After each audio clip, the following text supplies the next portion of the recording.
Johnny, Yes, ma'am. this is a red rose. It has a lot to do with Valentine's Day. You are not forced. For Bette Davis, desire was never polite, quiet, or hidden behind a smile. She lived in an era when Hollywood demanded women be agreeable, graceful, and grateful, and she defied every one of those rules. Bette Davis wanted more than romance. She wanted intensity, power, and connection on her own terms. When she was drawn to someone, it was never accidental. It was because that person challenged her, matched her strength, or refused to be intimidated by her ferocity. For Bette Davis, intimacy was not about surrender. It was about collision, two forces meeting without apology. She admired men who could stand their ground, who carried authority, intelligence, or danger, and who did not expect her to soften herself to be desired. Tonight, we are not revisiting gossip or bedroom rumors. We are uncovering 6 figures who ignited something deeper in Bette Davis' attraction, rooted in dominance, respect, rivalry, and the hunger to be fully alive. This is the story of desire as only Bette Davis understood it. Number 1. Clark Gable. From the moment Clark Gable entered a room, the balance of power shifted, and Bette Davis noticed. Gable was not subtle. He carried the kind of masculine authority that didn't ask for permission and didn't wait for approval. In an industry built on illusion, he felt immovable, certain of his place, and unapologetically dominant. For Bette Davis, that certainty was not intimidating. It was intoxicating. Their dynamic was never soft. It was charged, competitive, and edged with mutual appraisal. Bette was drawn to men who could stand their ground against her formidable presence, and Gable did exactly that. He did not flatter. He did not bend. He met force with force. That collision, two icons refusing to yield, created a tension that went far beyond the screen. What fascinated Bette was not simply Gable's physical magnetism, but the way he commanded respect without explanation. He represented a form of masculinity that was instinctive rather than performative. In a studio system that often tried to tame women like her, Gable's refusal to apologize for who he was mirrored her own defiance. Attraction, for Bette, lived in that mirror. For audiences who understand power dynamics shaped by lived experience, this connection rings true. Desire here wasn't romantic fantasy, it was recognition. Bette Davis didn't want to be rescued or softened. She wanted to be met eye to eye by someone who understood strength as a shared language. With Clark Gable, desire took the form of rivalry, respect, and an unspoken agreement that neither would ever surrender the upper hand. Number 2. Spencer Tracy. Where Gable embodied raw authority, Spencer Tracy represented something quieter and, in many ways, more dangerous to Bette Davis's composure. Tracy did not dominate a room with noise or bravado. He did it with gravity. He listened. He thought, and when he spoke, people leaned in. That gravity carried its own kind of power. Bette was deeply drawn to intelligence that did not announce itself. Tracy's appeal lay in his moral seriousness and emotional depth. He was a man shaped by responsibility, discipline, and an understanding of consequence. In a business obsessed with charm, he offered substance. For a woman who valued rigor over reassurance, that substance was profoundly alluring. Their imagined closeness was not about sparks flying across a crowded room, it was about shared silences, mutual respect, and the sense that conversations would matter. Tracy represented the kind of partner who would challenge her intellectually, not attempt to outshine her. He did not need to conquer. He needed to understand. And for Bette Davis, understanding was a rare and seductive currency.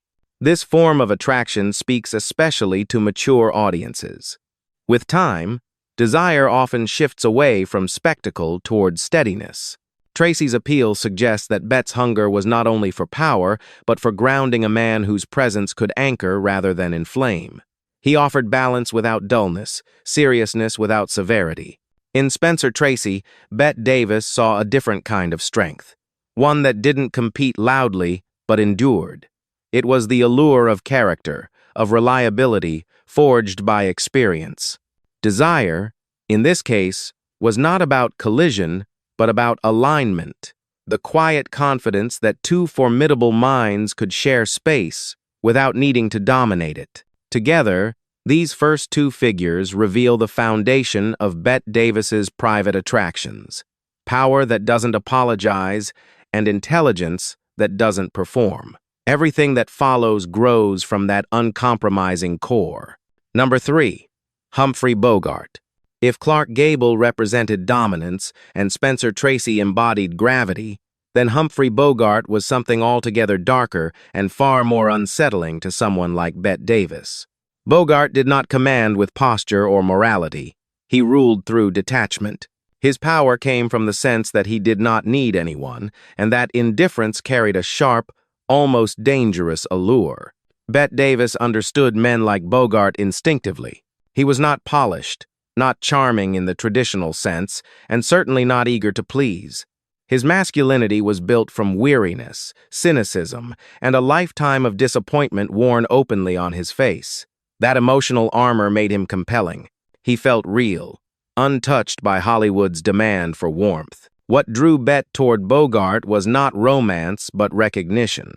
They were both outsiders in their own way, people who refused to fake sweetness for acceptance.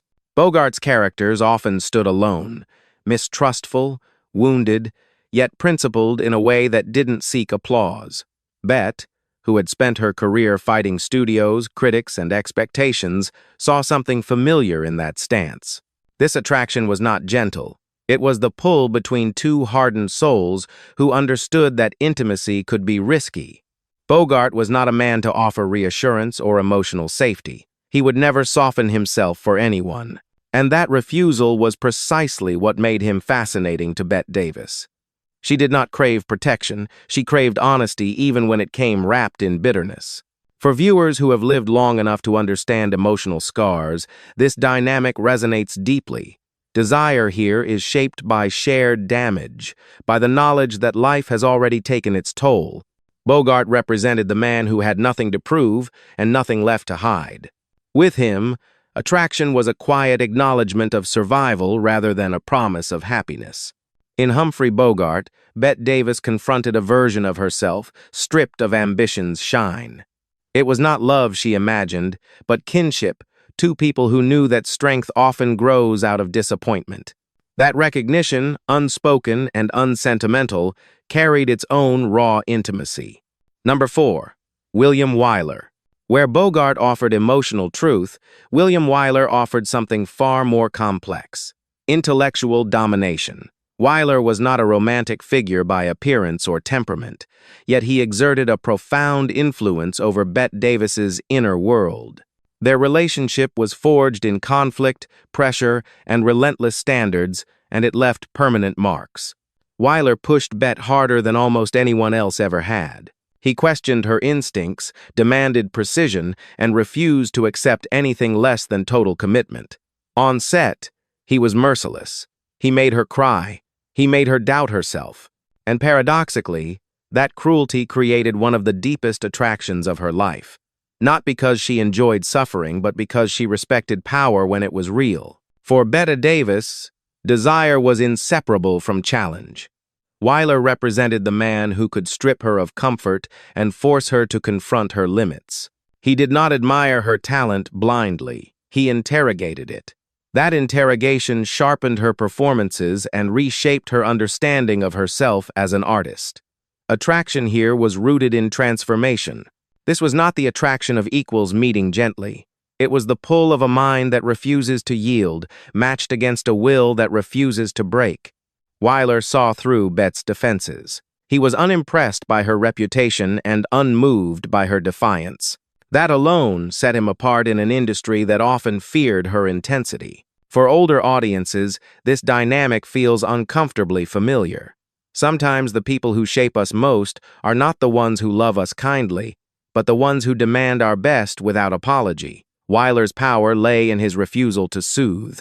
He offered no reassurance, only expectation. And Bette Davis responded to that expectation with everything she had.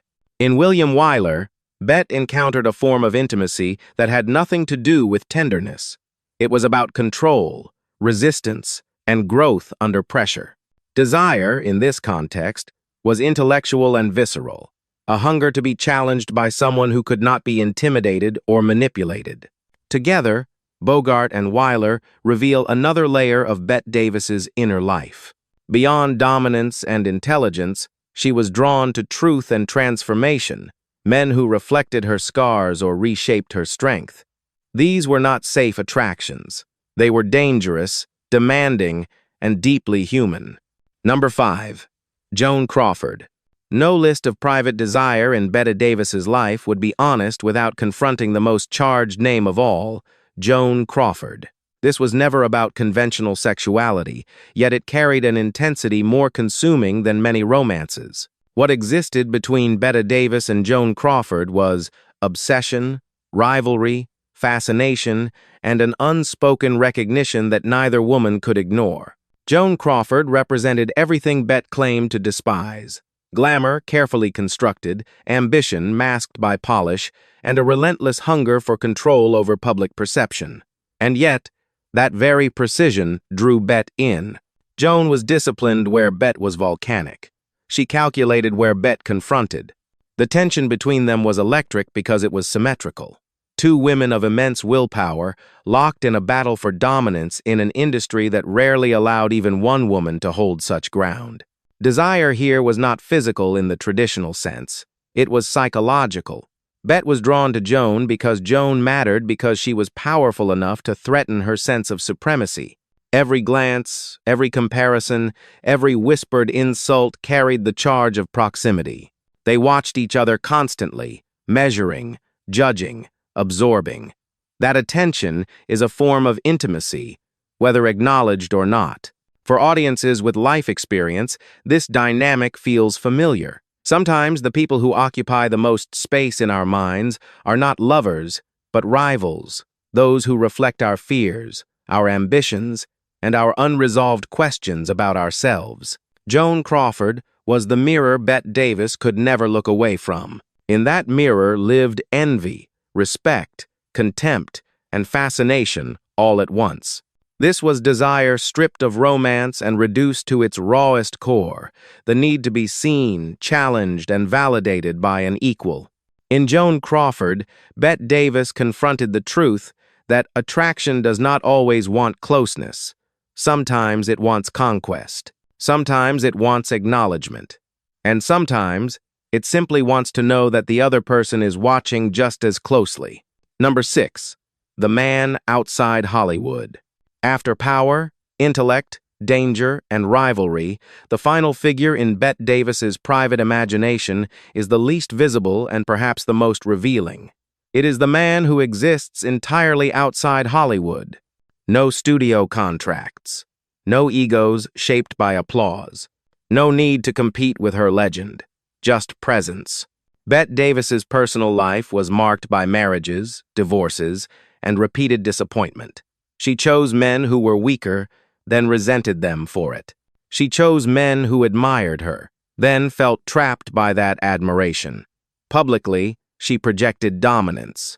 Privately, she longed for something she rarely admitted: rest.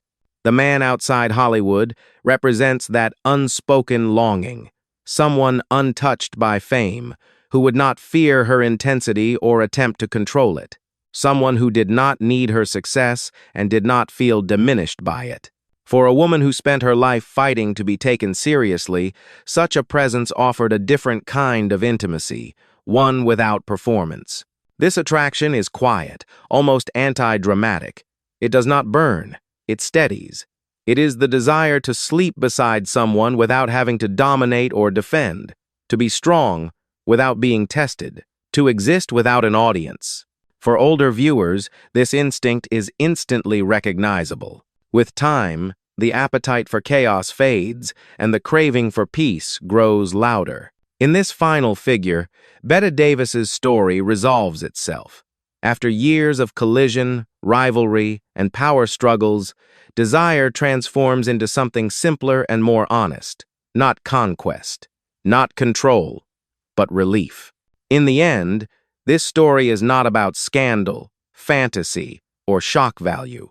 It is about how Bette Davis experienced desire as a woman who refused to be small in a world that demanded obedience from its leading ladies.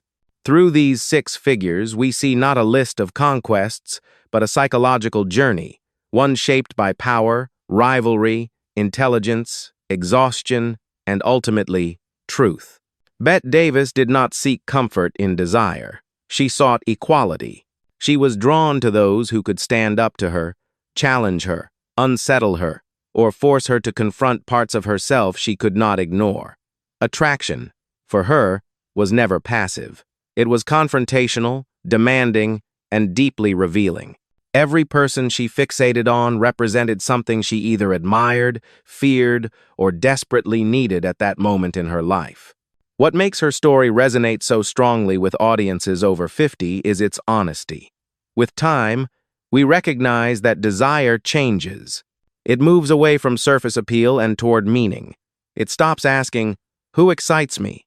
and starts asking, "Who can meet me without asking me to disappear?" Bette Davis lived that evolution publicly and painfully. In her later years, beneath the sharp wit and iron will, there was a woman who understood the cost of ambition and the loneliness of strength. Her private longings were not about domination anymore, but about relief, the rare luxury of being understood without performance. If this story made you reflect on your own journey, the people who challenged you, exhausted you, or shaped you, you're not alone. Share your thoughts in the comments, like the video, and subscribe for more deep dives into the untold emotional lives of Hollywood's most powerful icons. These stories are not just about fame. They're about being human,